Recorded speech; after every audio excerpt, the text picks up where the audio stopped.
Friends of Winifred Unusual. This is what the end of the day is like for me, you know. I don't know if you can see, but trying to wrap up, tidy up. Like the house is quiet at this time. Most of my stuff for the day is done. I'm exhausted. I'm sure I look like it. I feel like it. But even though I put on a little bit of lipstick so that I'll look decent for you guys for the video. But really, I wanted to share with you what my end of day is like, and then tell you my story. What I've titled, I think, where did I drop that? So you're gonna walk with me actually to see what a typical end of day is like for me. I'll just take you through a little bit of my routine, but I'll make it also useful for you by sharing. I actually want to start to share my journey to my first production, 4444, starting from why I decided to quit the comfort zone, why the comfort zone is not the best place for you to be at. So walk with me, do my evening routine. So you'll have the privilege of seeing a little bit of what I do. So I'm gonna shut my window because it's late now, you know. Please, my kids, let me show you what they've done. Messed up table and all of that, so I'm going to have to do a bit of tidying up and cleaning up. You just stay with me, okay, while we do that. Let's see how this goes.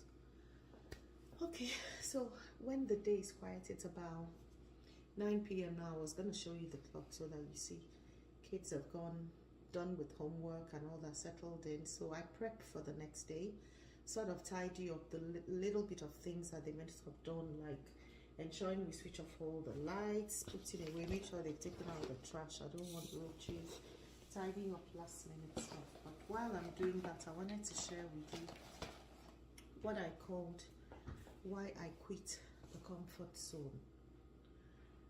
What gave me the lever? So after I was done from school, I studied law. After I finished school, you know, my friends and I all just went out job hunting and all that. I wasn't so lucky, right? So I didn't get my dream job immediately. My friends all got started out working. It took me a few years of struggling a little bit with finding something that I felt was deserving, was worthy, you know, something I wanted to be able to share with excitement. So eventually I did get something, and you know, I got to work in a multinational, which was a big deal, probably still is a big deal. I got into the human resource management function, which means that you have a voice in the organization, because then you're deciding employment, you're part of the team deciding employments and promotions and welfare benefits and things like that, training opportunities. Pretty exciting. So I started doing that, and hey, in a multinational, a really good one. I'm not going to mention any names, but think of the biggest telco, probably one of the biggest telco in Africa, you know, and then from there to one of the biggest beer brands and all that. So lovely job. And each time I said I wanted to leave, it was always like, are you crazy? Why would you even think about that? Pay was good, the exposure, the experience, you know, I got expatriate exposure doing my work, which was really beautiful. And so I stayed at it for a long time, you know, because every time I said I wanted to quit, everybody was like, hey, who does that? How do you walk away from such security and comfort and all of that? So I stayed on. Sorry about all the noise. I'm tidying up for the night while I'm doing this before I get ready for school tomorrow.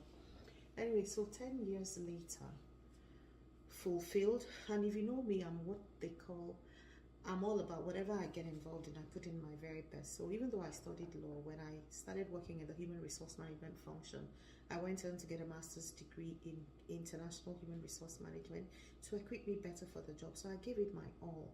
Was I happy? Loved what I was doing. I was getting all the accolades, you know, promotions, accelerated career, training and all that, but I wanted more. I'm a creative by birth, by heart.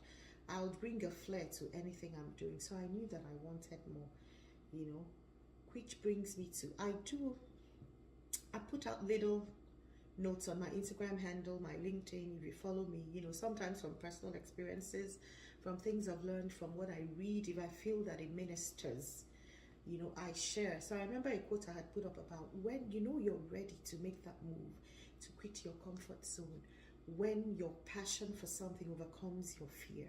And I got to that point where my desire for expressing myself, my desire for branching out into the creative industry overcame my fear.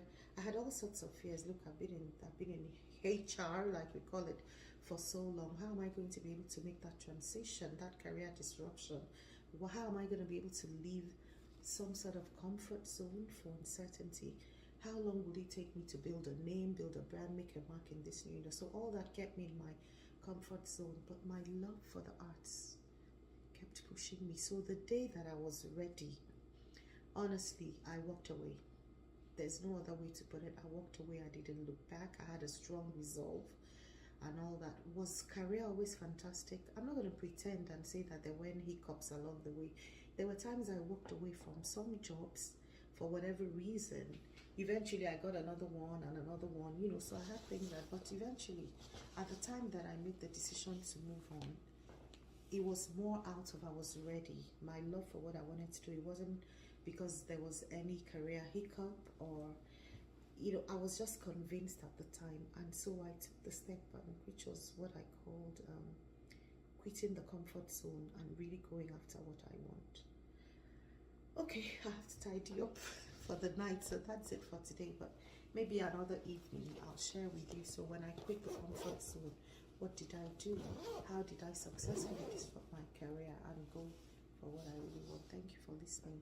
Now I have to make sure, in fact I'm going to show you, make sure that the trash is taken out for the night so that I don't leave it at by morning.